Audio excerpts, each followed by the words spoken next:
Oke, bismillahirrahmanirrahim. Assalamualaikum warahmatullahi wabarakatuh. Halo, career enthusiast. Kembali lagi bersama kami di Viv Career Talk.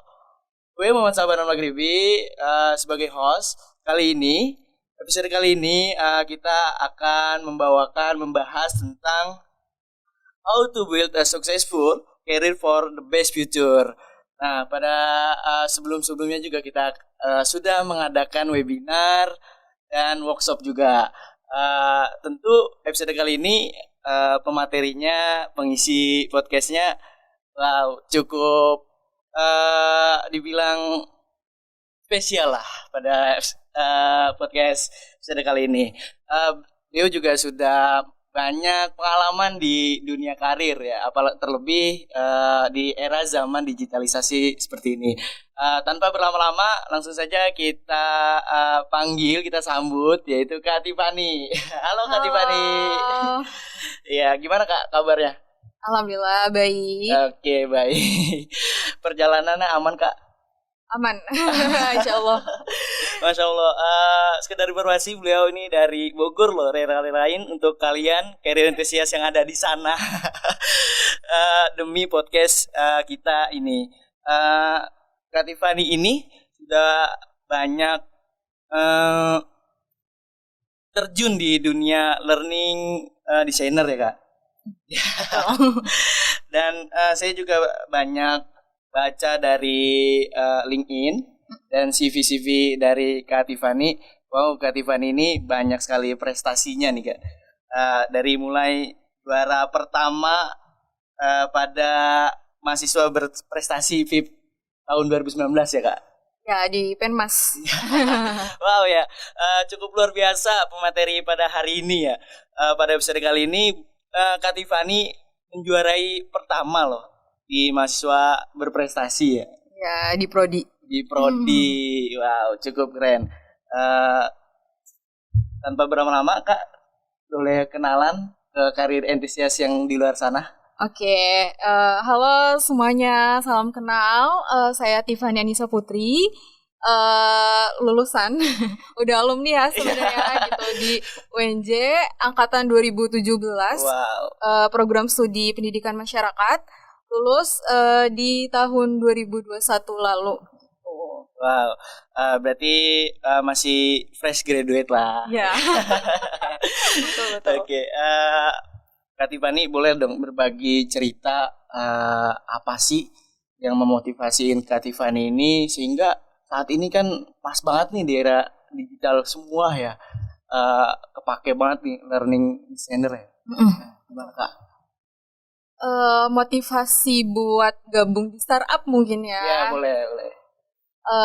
Bener sih tadi yang dikatain gitu ya bahwa sekarang itu di era digitalisasi startup itu emang lagi booming banget ya. Mungkin teman-teman juga udah pada tahu gitu kan, startup di Indonesia tuh emang lagi hype banget, apalagi di bidang edutech mungkin ya. Mungkin teman-teman bisa lihat gitu ya di TV-TV atau di akun profesional gitu ya, atau di Instagram gitu.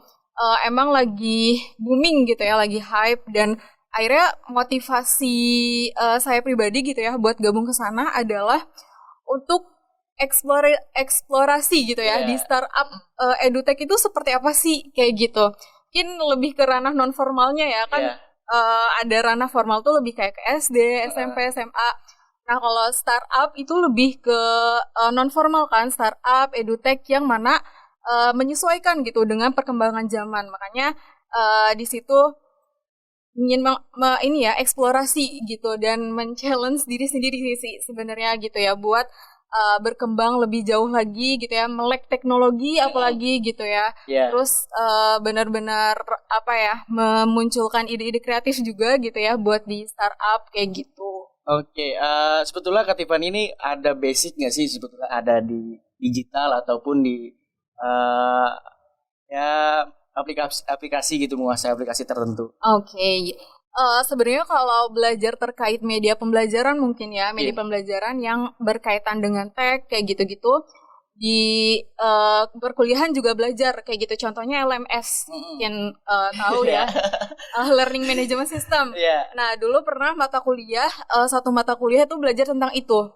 Dan akhirnya coba buat diperdalam ketika udah lulus dari UNJ gitu ya. Coba buat masuk ke ranah learning, waktu itu di awal tuh learning and development gitu di salah satu startup psikologi. Jadi memang bergerak di bidang psikologi, waktu itu megang LMS juga. Kelasnya itu yang berhubungan sama self development atau mental health kayak gitu. Terus abis itu lanjut ke learning designer di sekolahmu kayak gitu, dan itu megang LMS juga. Jadi harus bisa teknologi sih gitu. Tools buat bikin programnya tuh harus bisa makanya kayak gitu. Iya, kita kuasai karena itu tadi pembelajaran blended learning kayak gitu ya, atau LMS itu kita harus sebagai learning designer atau yang sekarang e-learning lah ya kayak gitu. Kita harus bisa gunain atau memanage pembelajaran di LMS gitu. Oke, baik. Wow, memang setelah semenjak COVID ini datang ke negeri kita, menyerang, ya kita mau nggak mau harus banget melek tentang perkembangan zaman gitu. Nggak terus-terusan kita belajar tentang guru di depan kelas gitu, depan muridnya gitu. Nggak gitu-gitu doang, nggak monoton aja. Jadi nggak, kalau bahasa-bahasanya nggak modal kuping gitu. Sekarang udah mulai dengan kita ngeliat HP juga banyak sekali e-learning betul. Ya betul. Kak Tiffany ini dari Informasi juga salah satu kepala divisi ya Kak? Iya, kepala divisi. Kepala Divisi Akademik dan Prestasi BEM UNJ. Wow. Boleh Kak diceritain pengalamannya di kepala divisi tersebut, apalagi kan di bidang akademik nih Kak dan prestasi. Mungkin ada prestasi-prestasi yang cukup memuaskan untuk karir entusias yang di luar sana Kak. Kalau pengalaman di divisi akademik dan prestasi ini kan ada di Diklit ya. Jadi memang Diklit itu fokusnya adalah ke pendidikan dan penelitian. Jadi emang ada beberapa divisi gitu ya. Ada divisi kajian, divisi internal, dan divisi akademik dan prestasi. Nah, akademik prestasi ini yang mengurusi untuk pengembangan mahasiswa gitu ya, untuk berprestasi kayak gitu.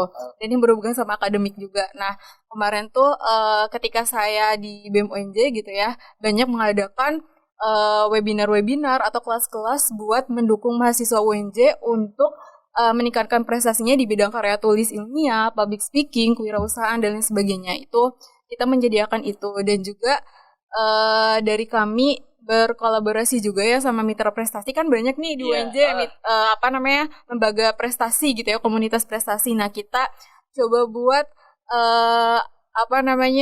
mengetahui gitu ya kabar dari tiap lembaga atau mitra prestasi ya, seperti apa sih gitu ya. Karena kan sebelum-sebelumnya belum tahu nih tiap fakultas tuh ada apa aja sih komunitas prestasi. Nah, dengan kita coba mendata kayak gitu ya, kita tahu ternyata ada ini nih di FMIPA kayak gitu, di VIP ada apa aja kayak gitu. Jadi dengan itu dari BEM UNJ juga tahu gitu ya mitra prestasi atau lembaga prestasi apa aja. Wow, cukup keren sekali ya Kak Tiffany ini ya di bidang akademiknya, dan sudah banyak prestasi juga. Makanya ditarik ke kepala divisi Kak. Dipercayai sama BEM UN. Oke Kak, selanjutnya nih Kak, Kak Tiffany ini apakah akhir-akhir ini atau terjun langsung di dunia startup? Itu banting setir atau memang suka aja gitu Kak? Sebenarnya kalau misalkan linear atau enggaknya gitu ya sama prodi, linear gitu. Linear karena belajar di learning designer itu benar-benar kita merancang program dari awal sampai akhir kayak gitu, dan itu belajar juga di prodi.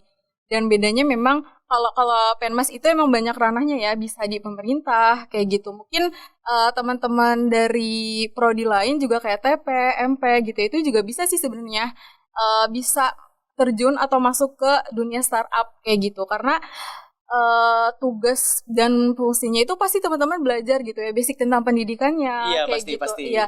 Dan learning designer itu tugas utamanya seperti kayak membuat kurikulum, silabus dan sebagainya. Dan itu basicnya kan anak pendidikan punya kan, iya ada dan dipelajari iya, kan. diajari. Jadi anak pendidikan tuh udah bisa gitu kalau misalkan masuk ke sana ke ranah learning designer kayak gitu. Tuh bisa di startup kayak gitu walaupun memang gak hanya di startup gitu ya, di yang lain juga bisa misalkan di lembaga pemerintah kah atau lembaga-lembaga company, corporate dan lain sebagainya itu banyak kayak gitu. Wow, iya. Jadi teman-teman ya cukup bagus ya kita turun di e-learning ini. Jadi teman-teman yang masih nggak mau terjun di dunia digital, males banyak tools-tools yang kita nggak ngerti, banyak bahasa Inggris ya mau nggak mau ya Kak. Iya, Apalagi betul, di era zaman sekarang Kak. Kalau kita nggak ikutin zaman sekarang ini ya kita tergerus zaman. Iya, betul. Jadi gaptek nantinya. Oke Kak, selama kemarin pandemi ini berarti Kak Tiffany ini WHO. WFH. WFH. WFH. Berarti Ya, WFH. selama di pandemi kemarin WFH itu banyak kesibukan apa sih yang selama WFH kemarin? Di startup ataupun di bidang yang lain? Karena kebanyakan startup itu sekarang ya emang WFH ya kerja remote kayak gitu karena memang bisa dikerjakan ya di fleksibel gitu ya di rumah masing-masing walaupun memang jenis pekerjaannya full time kayak gitu. Kalau misalkan jam kantor ya kalau misalkan di kantor gitu ya WFO ada jam kantor kayak gitu. Karena fleksibel tadi tapi sebenarnya walaupun WFH gitu ya itu tetap aja to do list pekerjaan kita tuh tiap pekan ada dan targetan tiap pekan tuh pasti ada kayak gitu kan ya itu emang secara umum pekerjaan kan kayak gitu ya kita ya bekerja dan mengerjakan udah yang menjadi tugas kita kayak gitu jadi emang tiap pekannya itu ada dikerjakan dan laporannya pun ada kayak gitu tiap pekan udah mengerjakan apa aja. Oke, ya. Terus awal mula ataupun boleh berbagi pengalaman atau tips and triknya awal mula terjun di startup itu apa aja yang perlu dipersiapkan? Oke, yang perlu dipersiapkan adalah kita magang dulu ya, intern dulu. Soalnya kebanyakan memang melihat dari experience kita kayak gitu. Kalau kita udah punya experience gitu ya di bidang tertentu yang kita minati gitu ya, itu akan memudahkan kita untuk memasuki dunia profesional kayak gitu.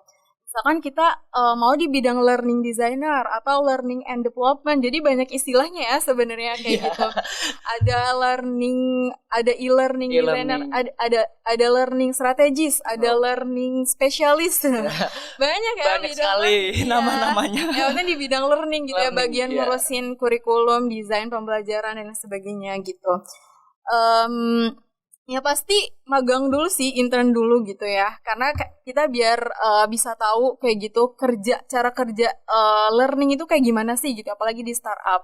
Nah, nanti ketika kita udah punya pengalaman magang itu gitu, baru kita dari pengalaman itu kan kita punya portofolio tuh di magang itu dan kita bisa melangkah ke jenjang selanjutnya gitu ya buat di bidang profesional. Betul. Oke, jadi langkah awalnya adalah mencari pengalaman lagi dengan kita magang di sana sini ya Kak. Iya. Nanti setelah kita udah menguasai, wah ini gue cocok di sini nih, baru melangkah ke tahap selanjutnya, ke tangga berikutnya. Tapi gimana sih Kak rasanya bekerja di startup itu? Rasanya seneng sih, karena kalau dari saya pribadi itu merasakan kayak perkembangannya yang awalnya nggak tahu, jadi masuk startup jadi tahu gitu. Dan kenapa seneng? Karena satu tim itu memang yang seumuran gitu ya, yang kan startup itu kebanyakan ya seusia muda-muda kan, anak muda gitu ya. Jadi ketika kita diskusi gitu ya, ketika kita bikin project lah ya kayak gitu, itu kita asik kayak gitu karena emang seumuran jadi nyambung kalau diskusi gitu. Terus juga dalam segi teknologi karena kan startup itu memang dominannya adalah inovasi teknologi kan. Jadi dari situ lebih melek jadinya teknologi kayak tools apa aja sih yang buat pembelajaran e-learning kayak gitu. Terus juga buat pengetahuan-pengetahuan lainnya kayak misalkan belajar terkait kompetensi dan lain sebagainya gitu. Jadi terasa sih maksudnya bisa merasakan perubahannya lah kayak gitu. Oke, berarti Kak Tiffany ini berani keluar dari zona nyaman nih ya Kak. Hingga berani mencoba hal-hal baru di media startup ini. Betul ya Kak? Tapi awal mula atau nemu di startup itu gimana sih Kak? Cari-cari atau dari dapat temen?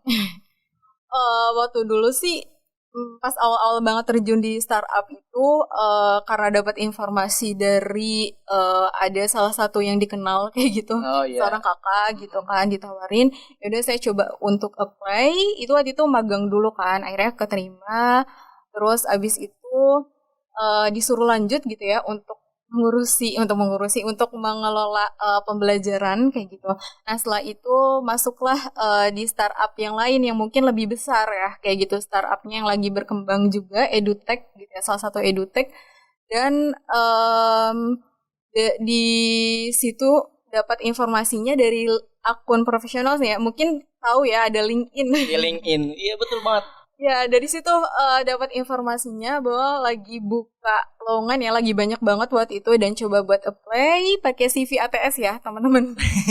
Saya kalau CV ATS tuh kayak emang beda ya kalau ke company ya, CV-nya CV ATS, coba buat daftar dan akhirnya dipanggil gitu. Alhamdulillah. Alhamdulillah. Wow, keren sekali. Jadi itu bertahap dari awal mulanya hanya bantu-bantu ya. Atau magang nanti terus dipercaya untuk ngelola LMS-nya, terus lihat-lihat di LinkedIn, wow ada peluang besar ini di media-media e-learning yang lain ya, perusahaan startup yang lain. Oke, terus gimana sih Kak budaya hidup di startup itu, apakah nanti high bis kah atau gimana gitu? Oke. Kalau di startup itu kan karena lebih melatih kreativitas kita juga, terus juga kita harus melek teknologi tadi. Jadi kalau budaya sendiri sih sebenarnya yang nggak gimana-gimana ya. Budaya itu kayak sama lebih aja. Beda lah. Lebih melek teknologi sih sebenarnya, melek teknologi terus sama kita harus berkreativitas kayak gitu. Kreativitas kita tinggi, terus juga kita harus inisiatif yang tinggi, terus juga harus melek teknologi kayak gitu. Itu sih sebenarnya gimana kita yang bisa adaptasi sih sebenarnya sama kondisi nanti tempat kerja kayak gitu. Mungkin nanti setelah teman-teman lulus dari kampus gitu ya yang mau ke startup gitu, ya itu harus bisa menyiapkan diri untuk adaptasi kayak gitu, dalam segi apapun, misalkan dari segi mental sebagainya. Jadi emang perlu dipersiapkan ya habis lulus pasca kampus nih, teman-teman itu harus disiapkan semuanya biar nggak bingung ya Kak. Iya, dari segi mental, knowledge kita gitu terkait pekerjaan itu, terus juga kita adaptasi sama orang baru, betul. Kultur perusahaan gitu, itu harus bisa adaptasi kayak gitu. Tapi kalau dari Kak Tiffany sendiri mengatasi hal tersebut gimana nih Kak? Boleh kasih tips and trick ya Kak? Oke.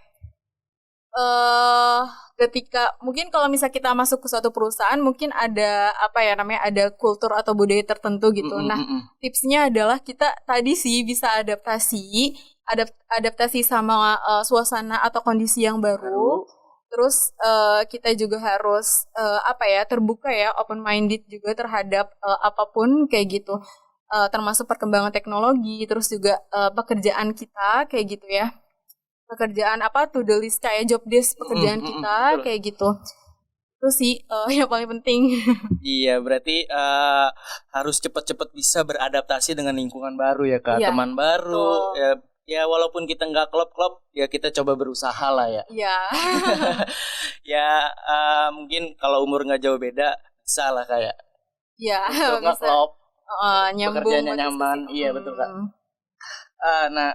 Menurut Kak Tiffany sendiri nih, tren startup ini di kalangan mahasiswa itu, khususnya mahasiswa FIP, sekarang tuh gimana sih?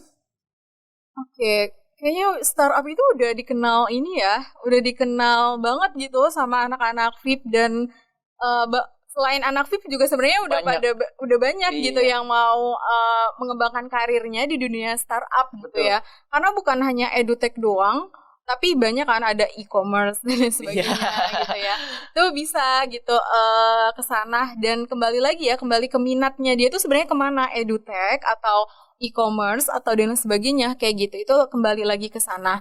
Dan kalau di VIP sendiri sih saya lihat banyak ya lulusan dari VIP gitu atau magang yang memang mengembangkan karirnya itu di bidang di startup kayak gitu, banyak yang merambah ke startup. Wow, ya tentu banyak sekali ya, apalagi sekarang ini mahasiswa sangat kreatif ya. Dikit buka informasi lewat medsos banyak. Jadi perkembangan kabar ataupun dapat kabar berita itu cepet banget kayak. Iya. Di generasi sekarang itu memang luar biasa ya, Kak. Terus Kak Tiffany ini kan backgroundnya startup ya, Kak, di e-learning. Nah, seberapa besar sih peluang untuk masuk di startup itu? Untuk mahasiswa yang kebingungan, yang baru-baru lulus nih, yang fresh graduate gitu. Oh, oke. Kalau buat peluangnya sebenarnya startup itu butuhnya nggak banyak ya, yang apply-nya banyak tapi mungkin di sini teman-teman tahu kalau misalkan di LinkedIn biasanya dia ada bacaan kayak udah berapa ratus pelamar gitu atau udah berapa ribu pelamar gitu kan, apalagi yang startup gede mungkin ya itu udah banyak banget saingannya dan yang dibutuhinnya tuh kayak cuman mungkin 1, 2, 3 gitu ya. Jadi peluangnya itu memang besar untuk yang memang dia punya kualitas, maksudnya punya pengalaman gitu ya, pengalaman yang lebih. Tapi peluangnya akan kecil gitu ya ketika memang kita pengalaman di bidang tersebutnya itu belum mumpuni lah ya kayak gitu. Jadi memang kalau kita lihat gitu ya kualifikasi yang ada di loker kayak gitu ya, kualifikasinya itu rata-rata memang di dunia profesional 2-5 tahun. 2-5 tahun experience loh kita di dunia profesional kayak ketika saya lihat-lihat kayak gitu ya kayak wah ini kayak benar-benar apa ya tinggi banget gitu ya kualifikasinya. Jadi memang yang diprioritaskan adalah experience kita gitu ya dunia profesional kayak gitu. Jadi dipersiapkan untuk masuk ke dunia profesional itu tadi pengalamannya 2-5 tahun kayak gitu. Makanya kita tadi ya persiapannya harus intern dulu kayak gitu. Kita banyak belajar dulu nih istilahnya learning dulu nih gitu ya. Learning to do. Jadi belajar untuk nanti kita melakukan gitu. Oke, itu jadi kita perbanyak sekali pengalaman sehingga dari pengalaman tersebut kita bisa belajar mandiri ya. Oke, mungkin bisa kasih pesan terakhir untuk sebelum kita tutup podcast kita kepada karir entusias yang ada di luar sana, Kak. Pesan khususnya apa nih, Kak? Pesan khususnya adalah jangan pernah berhenti belajar sih. Jangan pernah berhenti belajar.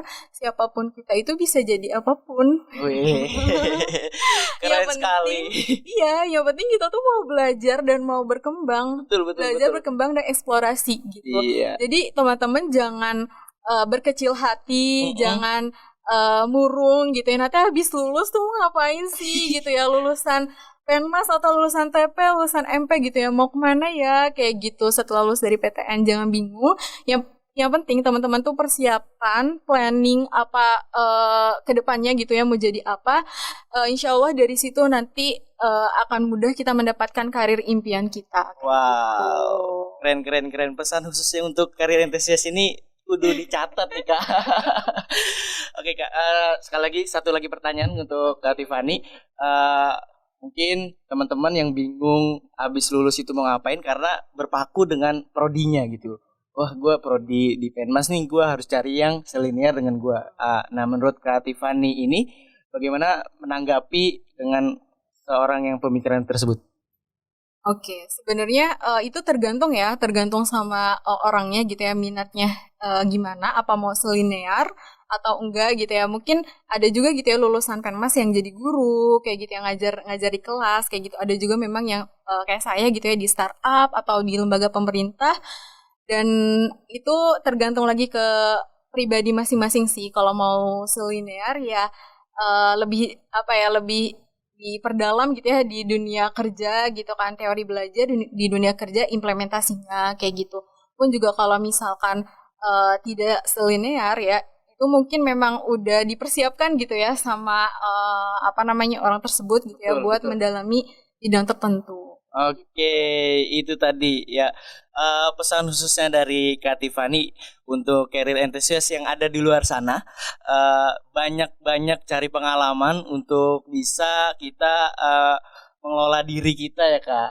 Jadi nggak kaget lagi di dunia kerja nantinya. Dan dengan pengalaman tersebut kita bisa jadi ambil pelajaran sendiri nih. Karena sesuatu yang kita cari, kita pelajari sendiri itu akan melekat di diri kita, akan inget terus. Dan terakhir dari Kak Tiffany tadi, kita itu bisa jadi apa yang kita mau ya Kak? Iya, apapun bisa jadi apapun. Apapun bisa menjadi apapun tuh. Wow, keren sekali. Ya, mungkin nggak kerasa nih Kak, udah di akhir ya. Saking enaknya ngobrol, berbagi cerita, berbagi pengalaman dari Kak Tiffany yang banyak sekali pengalamannya di dunia pekerjaan, apalagi di learning design, learning designer. Learning designer. Kita ada di penghujung. Jangan lupa untuk karir enthusiast yang ada di luar sana, terus pantengin media BEM-FIF, baik itu YouTube ataupun IG-nya. Mungkin banyak sekali informasi-informasi yang kalian dapati nantinya akan di sana gitu. Terima kasih yang sudah stay tune menonton podcast episode yang kedua ini. Dari gue Muhammad Saban Al-Maghribi mengucapkan mohon maaf bila ada kata yang salah, dan gue pribadi cukup merasa bangga nih bisa mendampingi Kak Tiffany di podcast episode yang kedua ini. Cukup menjadi sebuah kehormatan nih Kak buat saya. Terima kasih. Banyak sekali pelajaran yang saya ambil dari Kak Tiffany sendiri. Mungkin ini itu saja yang bisa kita sampaikan ya Kak. Kita bagi pengalaman, kembali lagi ke diri kalian sendiri. Oke, terima kasih. Wassalamualaikum warahmatullahi wabarakatuh.